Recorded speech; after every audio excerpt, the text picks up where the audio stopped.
Hello dear students, friends, welcome. இந்த வீடியோவில் 10th science public exam உடைய சென்டர் மார்க் பேப்பர் ப்ரெசன்டேஷனுடைய அப்டேட் இந்த வீடியோவில் பார்க்க போகிறோம். ஆல்ரெடி நம்ம சேனல் வந்து இங்கிலீஷ் மீடியத்துக்கு வந்து இந்த 10th சயின்ஸ் உடைய centre mark paper presentation video upload பண்ணியிருக்கோம். இன்னொரு நியூ வீடியோவும் அப்லோட் பண்ணுவோம். ஸோ இந்த வீடியோ வந்து பார்த்திங்கன்னா தமிழ் மீடியத்துடைய ஸ்கிரிப்ட்டு, நடந்து முடிந்த 3rd டிவிஷன் எக்ஸாமுடைய ஒரிஜினல் ஸ்கிரிப்ட்டு. இந்த பேப்பர் வந்து 74 மார்க்ஸ் வந்து வாங்கியிருக்காங்க. ஒரே ஒரு 1 மார்க்ஸ் வந்து தப்பு விட்டுருக்காங்க. குறிப்பாக அந்த கம்பல்சரி ப்ராப்ளத்தில் வந்து தப்பு விட்டுருக்காங்க. ஸோ நம்ம டாப்பர்ஸாக இருக்கீங்கன்னா ரொம்ப கவனமாக வந்து பேப்பர் ப்ரெசென்ட் பண்ணணும். ஒரு மார்க்ஸ் கூட நமக்கு போகக்கூடாதுண்டா ஒவ்வொரு கொஷினையும் அட்டன் பண்ணும்போது ரொம்ப கவனமாக அட்டன் பண்ணணும். இப்போ 10th சயின்ஸை பொறுத்தளவுக்கு நமக்கு வந்து பார்த்திங்கன்னா தியரி கொஷின் கேட்குறாங்க. அதே மாதிரி வந்து பார்த்திங்கன்னா டெரைவேஷன் வரும், ஈக்குவேஷன் வருது, கால்குலேஷன் வருது, டயக்ராம் கொஷின் வருது. ஸோ உங்களுக்கு வெரைட்டி ஆஃப் கொஷின் இருக்குது. ஸோ அந்தந்த கேள்விகளுக்கு அதற்கு தகுந்தாற்போல் விடையளித்தால் மட்டுமே தான் முழுமையான மதிப்பெண் வந்து கிடைக்கும். ஸோ மொத்தம் ஒரு பார்ட் 1ல் ஒரு 12 1 மார்க்ஸ் இருக்குது. பப்ளிக் எக்ஸாமுக்கு 7 அல்லது 8 கேள்விகள் புக் பேக் கேட்பாங்க.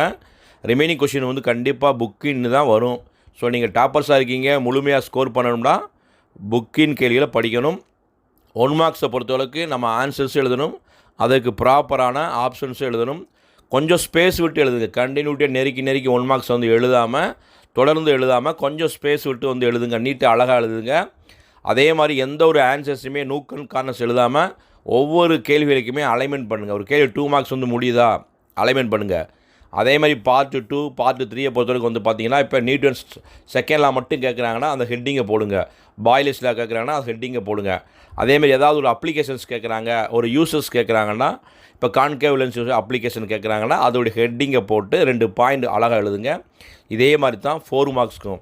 இப்போ அதே மாதிரி கம்பல்சரி 2 மார்க்ஸ்க்கு வந்து ப்ராப்ளம் கொடுப்பாங்க. மோஸ்ட்லி ஃபிசிக்ஸில் தான் வரும். அதே கம்பல்சரி 4 மார்க்கை பொறுத்தளவுக்கு கெமிஸ்ட்ரியில் வரும்.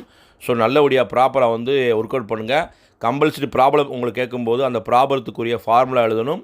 அதை அப்ளை பண்ணி ஃபைனல் ஆன்சர் எழுதும்போது அதுக்கு உரிய யூனிட் கண்டிப்பாக எழுதுங்க. இல்லாட்டி அதுக்கும் வந்து ஒரு 1/2 மார்க் வந்து குறைப்பாங்க. 4 மார்க்ஸை பொறுத்தவரைக்குமே வந்து பாருங்கள், சில சமயம் 2 மார்க்ஸ் கொடுத்து ஒரு 4 மார்க் வந்து கேட்பாங்க. ஒவ்வொரு 4 மார்க்காக நம்ம அட்டன் பண்ணும்போது நீட்டாக அழகாக ஹெட்டிங் போடுங்க. டிஃபரன்ஷியேட் கொஷின் நிறையா கேட்குறாங்க. டிஃபரன்ஷியேட் கொஷின் கேட்கும்போது டேபிளேஷன் நீட்டாக போடுங்க. டயக்ராம் போடும்போது பென்சிலை மட்டும் யூஸ் பண்ணுங்கள். வேறு எந்த கலர்ஸுமே யூஸ் பண்ணக்கூடாது. அதேமாரி பாகங்கள் வந்து எத்தனை பாகங்கள் கேட்டிருக்காங்களோ அத்தனை பாகங்கள் குறிங்க. ஃபார் எக்ஸாம்பிள் வந்து பார்த்தீங்கன்னா ரத்தத்தின் பணிகள் கேட்குறாங்கன்னா ஒரு 4 பாயிண்ட் கேட்டால் நம்ம 5 பாயிண்ட் எழுதுறது தப்பு கிடையாது. எப்போயுமே வந்து எக்ஸஸாக ஒரு பாயிண்ட்டை வந்து எழுதுங்க, தப்பு கிடையாது. ஏன்னா நீங்களே மறந்து கூட ஒரு தவறு பண்ணிக்கலாம். ஸோ இந்த மாதிரி நீங்கள் வந்து பேப்பரை செக் பண்ணுங்கள், எவ்வளோ அழகாக நீட்டாக ப்ரெசென்ட் பண்ணியிருக்காங்கன்னு பாருங்கள். குறிப்பாக நம்ம எங்கே மிஸ்டேக் பண்ணுவோம் அப்படின்னு வந்து பார்த்திங்கன்னா 7 மார்க் பகுதியில் மிஸ்டேக் பண்ணுவோம். 33ஆம் கேள்வி, 34, 35 வந்து பார்த்திங்கன்னா ஒரு 3 கேள்விகள் கொடுத்தா ஒரு 7 மார்க் கேட்குறாங்க. ஸோ நீங்கள் 34வது 33வது கேள்வி அட்டன் பண்ணுறீங்கன்னா அதில் ஏவா பியான்னு கரெக்டாக போடணும். போட்டு அதில் 1வது கேள்வியா 2வது கேள்வியா 3வது பார்ட்டன் அட்டன் பண்ணணும்.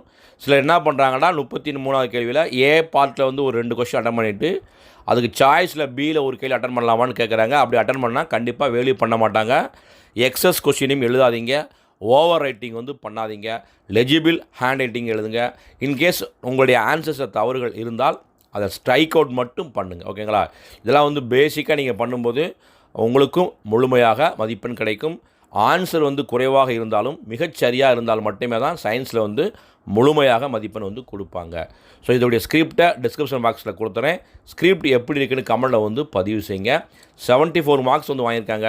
32வது கேள்வி 4 மார்க்கில் வந்து ஒரு கணக்கு, ரொம்ப எளிமையான கணக்கை இந்த டாப்பர் ஸ்டூடெண்ட்ஸ் வந்து மிஸ் பண்ணியிருக்காப்புல. ஸோ இதெல்லாம் கேர்லெஸ் மிஸ்டேக்கு, கவனமாக இருங்க. இந்த வீடியோ பிடிச்சா லைக் பண்ணுங்கள், மறக்காம இந்த வீடியோ ஃப்ரெண்ட்ஸ்க்கும் ஷேர் பண்ணுங்கள். All the best. தேங்க்யூ.